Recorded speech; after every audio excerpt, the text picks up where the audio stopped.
Hello everyone, welcome to today's Unity class. So today I'm gonna teach you guys the very basics of Unity. Unity is, I would say right now, the most popular indie game developer platform. It's a very powerful 3D engine for all sorts of game development. You can make apps with Unity, mobile games, PC games, VR, AR games with Unity. So let's get started. And to get started, if you don't have Unity downloaded already, I would say let's all go to our Google and type Unity 3D. And click the first website, unity.com. Over here, you see on their webpage, they will showcase, all sorts of really cool stuff that are made with Unity. If you want to check it out, definitely, I definitely recommend it. It's really cool. But what we want right now is to go to Get Started over here. And then to get started with Unity, they will come and recommend you 3 different plans. So just go click the Try Personal one, ignore the Plus or Unity Pro because we don't need it. By clicking this, agree terms of service, and download Unity Hub. So Unity Hub is basically a hub of where you access all your versions of Unity. And because I already have it set up, I'm gonna disagree right here and skip the download. But if you don't have Unity Hub on your computer, definitely download it right now. The reason that Unity have this thing called Unity Hub is because all different versions of Unity gets really confusing at times. Because so Unity Hub is just one way to, let's say, open your Unity project with a specific version. If you open your Unity Hub and go to installs right here, all the Unity versions you have on your computer will be shown on here on my machine.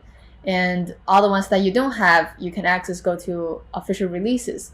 So I want you to go to official releases and find Unity 2019 and click download.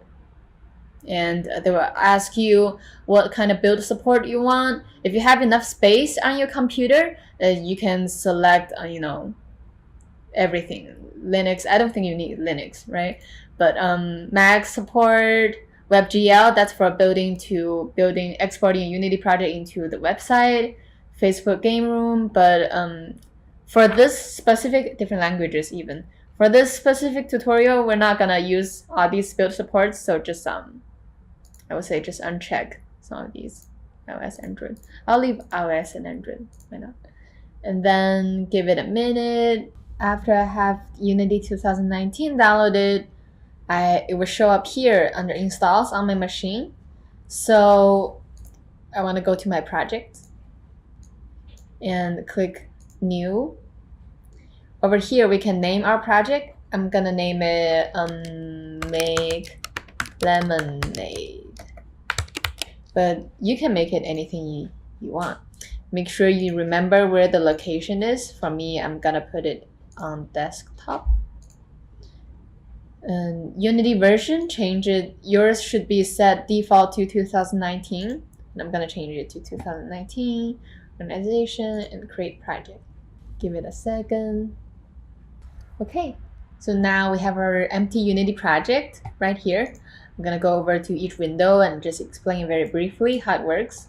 So when you have Unity open, you'll notice that there are 2 different windows. One of them is called the scene window right here. And one of them is called the game window. So basically the scene window is where you compose everything. And the game window is where your player or what the finished game would look like, basically. So the scene window is like an infinite 3D space where you can put just everything that you're gonna see in your game over here. Let's say, right, for example, I can create a cube, right?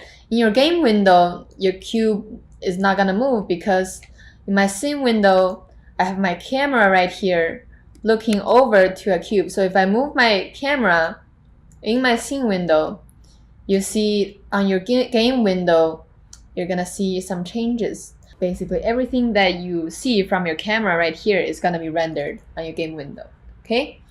And let's say, but on your scene window, you can look around, you can, go closer to things, go get further. Basically, here is where you're gonna arrange everything. So in your scene window, you wanna hold on the right mouse button on your mouse to look around and rotate. You see my mouse become blue when I'm holding on the right click, and left click is select.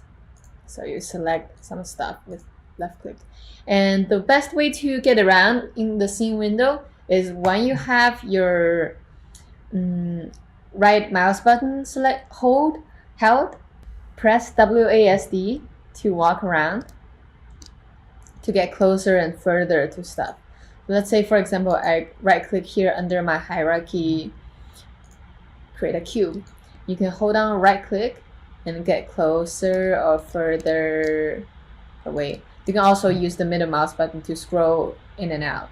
Okay, so this is the best way to get around. You can also hold down the middle mouse button to drag and scroll it to go in and out. Okay, and you notice all your objects right here in your scene window is automatically shown right here under a hierarchy.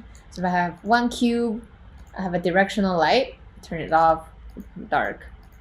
The cube will become dark. And then I have a main camera. If I turn it off, here on your game window, it will say no cameras rendering. So you definitely don't want that. You want your camera and you want your light. Okay, and here assets is where we keep all of our files. Here inspector is where we look at the properties of each game object. Let's say if I have my cube selected, here is all the properties about the cube. If I have camera selected, here's all the properties about the camera, and so on.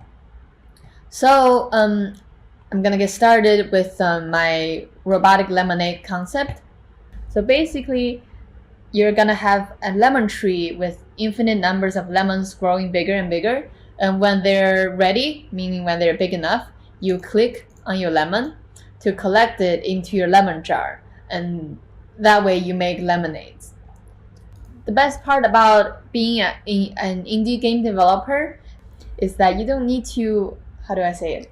You don't need to have the skill of drawing or making music or, making art. You can just go online and gather some resources from, the infinite internet. And then when you put it together, you can make something really cool, really in a really short amount of time, right? So let's say I didn't draw this tree or the background or maybe this lemon jar. I just collected them together from the internet. So let's all go onto Google and then let's find a tree, maybe cartoony tree. Find the tree that you want the most, if you really like this type of tree, of course, but that's your choice. Remember what you want. You want a tree with a white background, or at least like this with a transparent background, even better. So I'm gonna drag this onto my desktop and lemon cartoony. That's a funny lemon. This.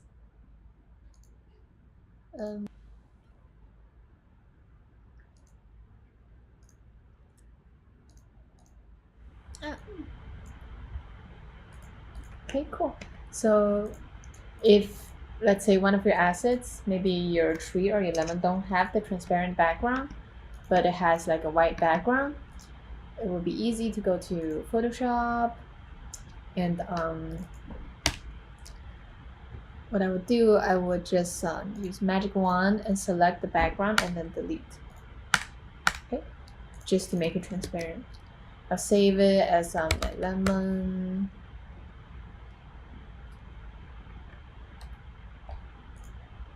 Okay. And now I have my cartoony tree, my jar, and my lemon. So I'm gonna import these into my Unity by dragging them directly into my project. And here.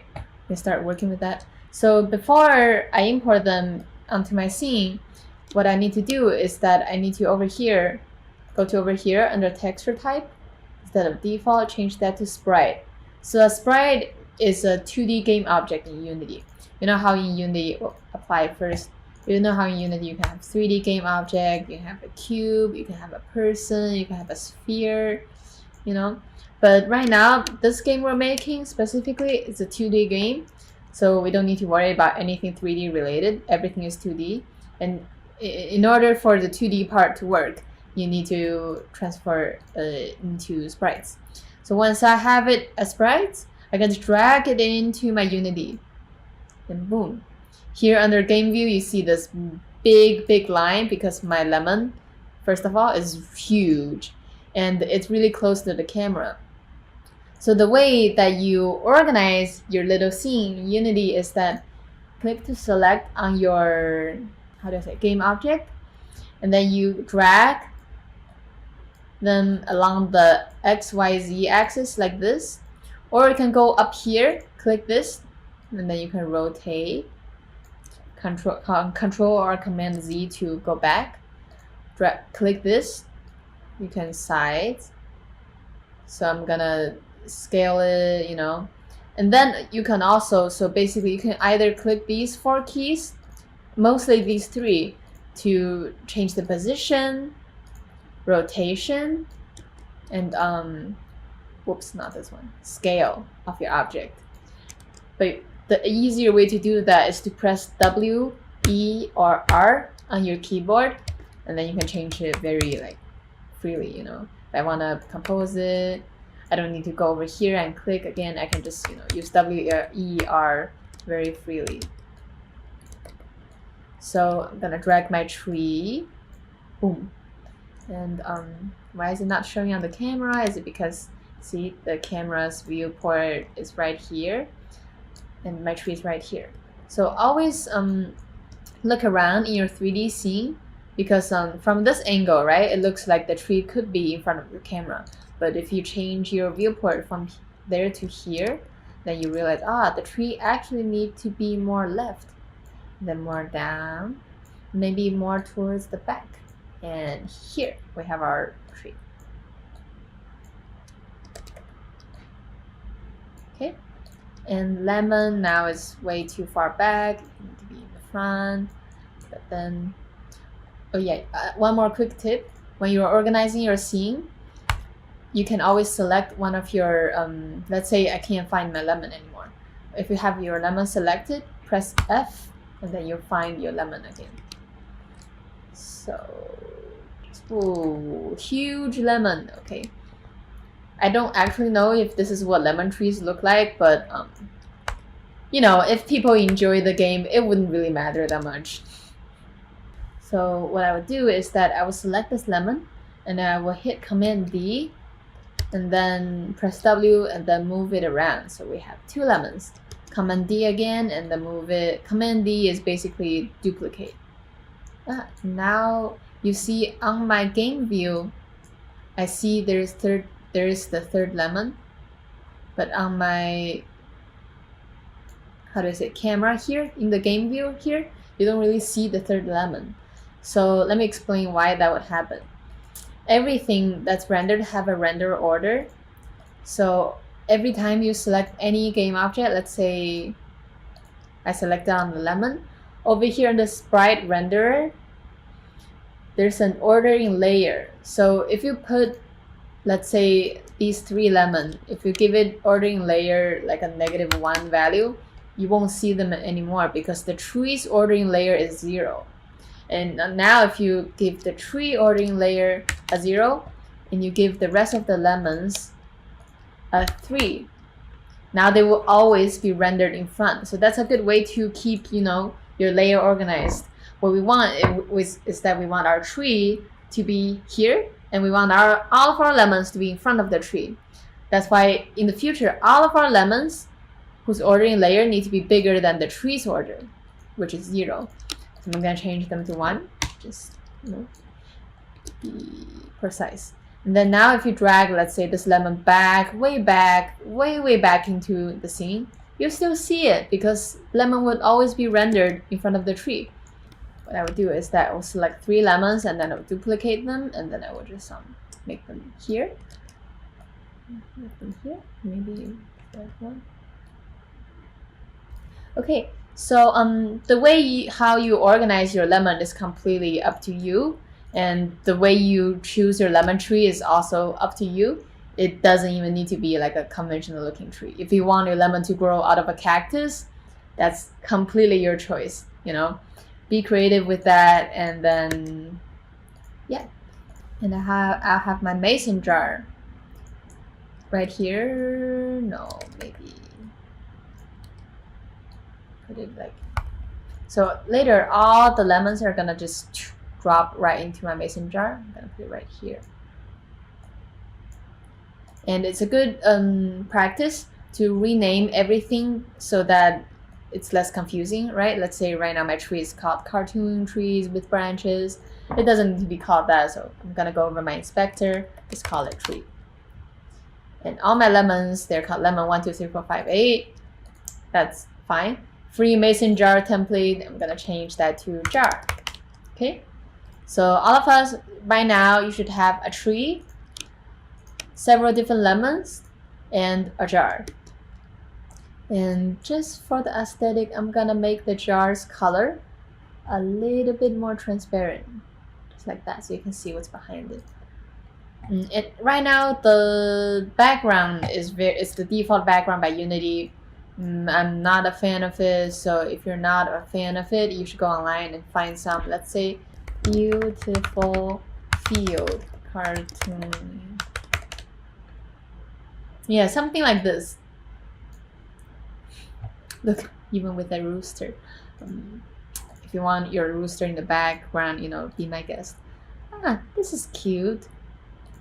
Okay, I like this one though. Okay. Drag it into it. And you notice if I don't change the texture type to sprite, it would not go into it at all. So, background, sprite, apply. Okay. And I'm gonna drag it into here. Remember, your background's ordering layer should always be, you know, the smallest. I'm just gonna give it -100. Okay. The tree doesn't look like it's right, but okay, move my camera a little bit more up. Have my background a little bit more. Yeah, like this. Yep, the tree is standing right in the middle of the road. So everyone that comes to this place is gonna be stopped by this tree, and they're gonna be forced to drink some lemonade. Okay, now you can see how transparent the jar is. Okay, so this is the first step. The game. So now we know what the game is gonna look like. And then later we're going to the functionality part, which will include some coding, which is, you know, very exciting and not hard at all. That sounds really sarcastic. Okay. But anyway, coding is fun, and the reason that people use coding to solve everything is because people are inherently lazy, and coding is actually, how do I say, our great servant that's going to help us through all sorts of obstacles.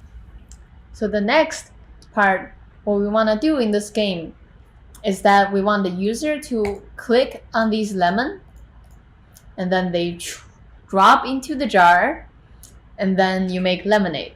Okay, so even for something really simple as this, there are several steps that you need to how do you say, understand before we get into the gaming part. First is the click action, right? Think about the computer as a child that doesn't know anything about the world, and you're trying to communicate with the computer. So how do you make the computer know that you're clicking on something, right? That's the first question we're gonna solve. So in Unity, they have this really awesome concept that's called colliders. And basically everything that has a collider can have detections of your mouse click. So I'm gonna go over, select all my lemons. I'm gonna give them a collider. We can choose a box collider. You'll see that they will instantly have this green outline outside of them. That means that they are now detectable to your click actions. So now if we play our game, even though they have colliders, you can try to click on them, but nothing will happen because we haven't even written a line of code yet. So in order for something to happen when you click on the lemons, we need to start writing some C# code. So to attach any code to your game object, let's say these lemons, I would first select all the lemon and then click add component, and then I would type the name of the script, let's say lemon script. Make sure you don't misspell anything. Lemon script, new script, create an add. Double click your script and then give it a minute. Another program will pop out. It's called Visual Studio. Basically, you're gonna use Visual Studio to write all your codes and then you compile everything in Unity. So they're kind of two separate programs. So when you first open your lemon script, you'll see there is something that's already written for you because basically all the Unity scripts, they follow these formats of scripting. So you don't have to worry about using collections, using Unity Engine. We're not gonna touch that today. Public class. And you see under this area, there's a start function and an update function. And over here, under the comment, it says start is called before the first frame update. And update is called once per frame. So what that means is that every time you press play here, which means your game is being played, the moment you press play, the start function will run once and only once. And after you press play, like right now, your update function is just gonna keep running, right? So that's really useful because sometimes you want some functions to be only run when the game first started. It doesn't need to keep running. So like your computer don't need to spend that much time calculating, about something that's unnecessary. A good way to understand it is that we can use a debug log function. I'm gonna type in debug log. Don't ask me why, that's just the syntax. And then I'm gonna write something here under these quote marks. Restart. And then I'm gonna copy paste it under update and change it to update and save. Make sure you save. And go to your console, which is right next to your project. Basically, this console place is where all of your debug logs is gonna be printed here. So what I just did is that I printed we start in the start function, and I wrote we update in the update function. And right now, when I press play, you will see on the console, things are gonna start popping up, right? And then if I clear collapse, you will see that we start has only been called 10 times. And we update is still increasing. It's constantly being called, right? Because updating is always updating when you still play. And when you pause, nothing will be called anymore. And when you resume, it's gonna keep going. So basically, this is what start and update is about. And after we know what start and update is about, we need to think about what we wanted to do at first, right? We wanted the computer to know if a user is clicked on the lemon or not. Okay, so in order to let our computer know that we've clicked on a lemon, what we're gonna write here under our lemon script is that we're gonna write void and mouse button up, and mouse up as button. And then when you press enter, it will just auto-fill for you. And over here, what we're gonna do is that we're gonna write some debug log. I am being clicked. Woo! You can add like a whoa here if you want. Woo. Exciting. And here, give it a second.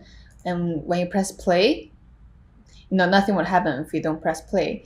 Press play and you try to click on the lemon, you see that each lemon you click, because they all have the lemon script, you're gonna get this debug log saying I am being clicked.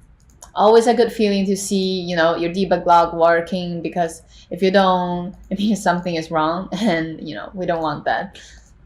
Okay, so everything works right now, everything's great. We're gonna comment out the debug log, maybe just leave it.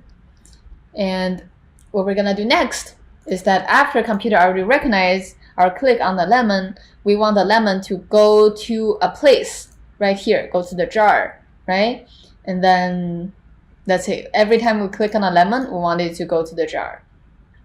How do we make the lemon move towards the jar? So in Unity's mind, everything has a position, rotation, and a scale, right? When we move the position over here with our mouse button, you can see over here under transform, the position is changing. And everyone's position is represented by 3 numbers, X, Y, and Z. And in this 3D world, as you see when I'm rotating in my scene window, you see these 3 numbers, X, Y, and Z. These are the 3 axes that Unity have. This horizontal one is the X axis, vertical one is the Y, and the depth, how deep you are, how far away you are from the camera is the Z axis. So right now we already have what we need to do is that we need to let computer know that we want each lemon to move from the lemon's original position to the jar's position, right? So on our lemon script, how do we let our lemon script know about the jar's position? That's gonna be a little tricky. Well, so we're gonna go into our public class. Just now we wrote our own function called onMouseUp_as_button. And right now we're gonna start writing what's called a variable. So a variable is, could be an integer, a float, a boolean, which means it's either right or wrong, a list, which means it's a list of variables, or in Unity's case, it could be a game object. So a game object is everything that we see right here, like our tree, our jar, background, even our camera is a game object. Everything that can be selected right here under your sample scene, directional light, our light is also a game object. So everything here is a game object. Our lemons are a game object, and our jar is also a game object. So every game object has its own transform, let's say position, rotation, and scale. So what we want is that in our lemon script, we're gonna get the game object of the jar and then get the transform dot position of our jar. So the way we write it is that over here, public game object jar. And then we save. Over here, we write public because we want to be able to edit the game object in Unity. So over here, you gotta wait for your script to load. And now if you click any of your lemon, you'll see under your lemon script, it says jar, and then over here it says non-game object. So all of our lemon script already has a public game object variable that's called jar. And it doesn't know which one it is yet. So that's why we need to select all of our lemon, select all the lemon, and over here under lemon script, we need to drag our jar into the slot. Boom, it's done. Save, always save, just so when your computer accidentally crash on you, you don't lose everything. Very, very important habit, keep saving. Save as many times as you want.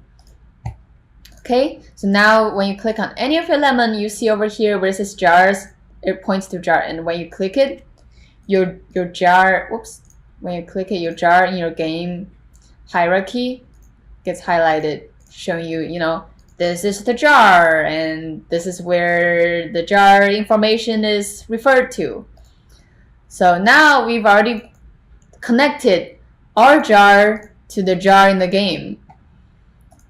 What we're gonna do next is that over here on mouse up as button, we're gonna write a function called the move function. And over here, we're gonna write a line of code that basically tells our lemon to move from its original position to the new position. So it's gonna look something like that. Transform, which means my lemon's transform, dot position, which means my current position equals to vector3.lerp. A vector3 is a variable with 3 numbers. So let's say our position, because all of our positions have 3 numbers, x, y, and z. That's why a position is a vector 3 by default. So over here we write vector3lerp, and you'll notice on our little hint bar it says vector3a linearly interpolates between 2 vectors. So this function will allow our lemon to go from point A to point B in the amount of time t. So we're gonna write, where it says A, we're gonna write transform.position. Where it says B, we're gonna write jar.transform.position. So transform position means that it's our transform position. Jar.transform position means that it's the position of the jar, which is referred over here in Unity. And after that, come on, do it. Let's do it. Okay. Over here where it says T, we're gonna write, basically it's how fast everything's moving. And over here the time should always be a constant between 0 and 1. And the bigger number it is, the faster it's gonna go. So I'm just gonna write 0.2f. And it's very, very important to remember in Unity, everything that's float, meaning that every number that's not an integer, you need to put f behind it. That's just the way Unity is. You know, if you don't write it, it's gonna give you an error, so just do it. And this whole line means that I am moving from my position,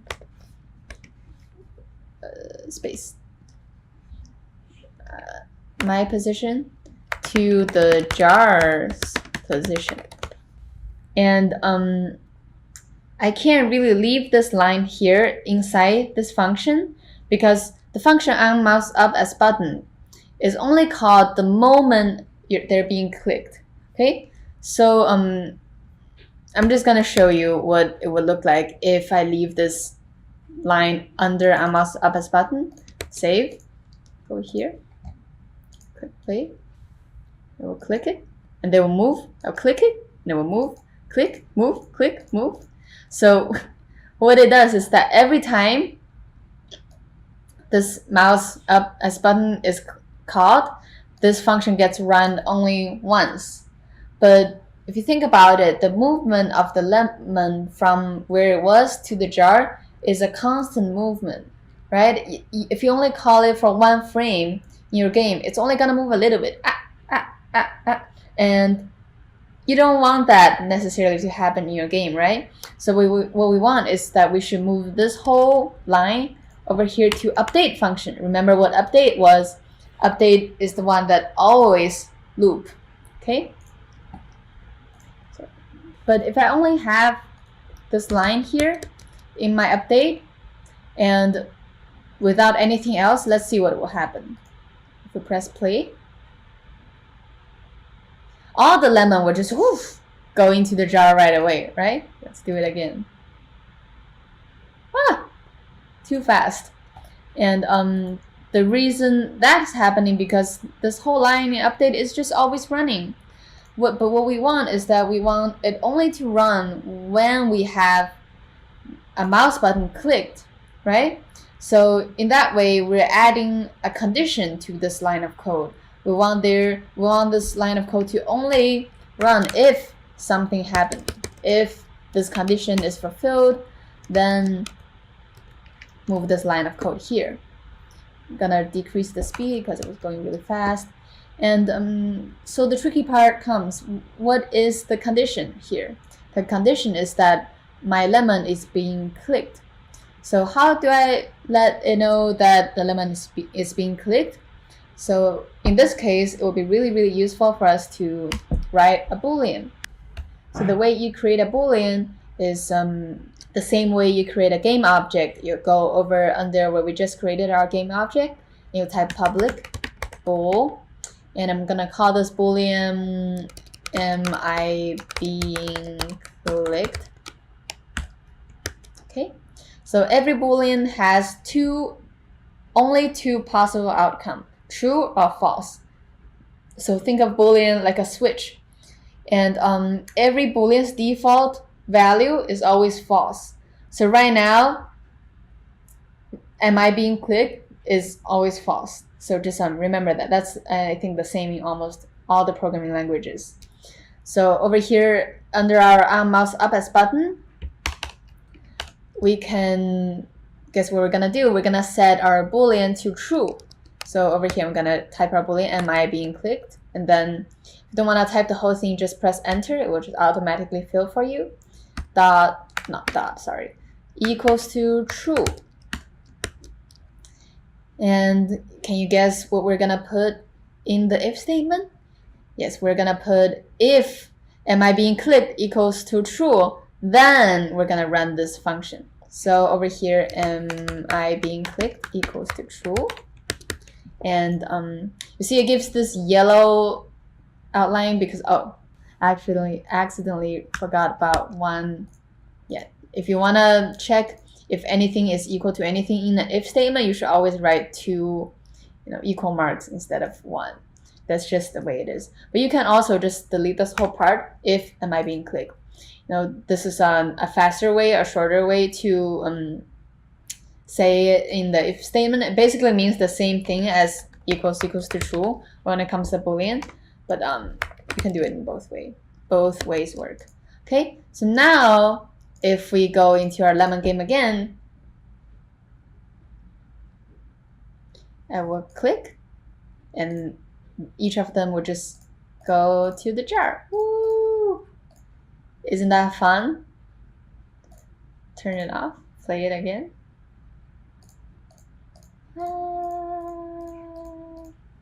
Yep. So that completes the first part of our lemonade game. The next step would be, let's say, maybe to make some lemonade show up in the jar. So maybe more lemons goes, you will see some like liquid starts showing, or maybe we'll add some sounds of lemon just jumping over towards the jar. Or maybe we'll add a scoring system and a restart system so you can play it over and over again.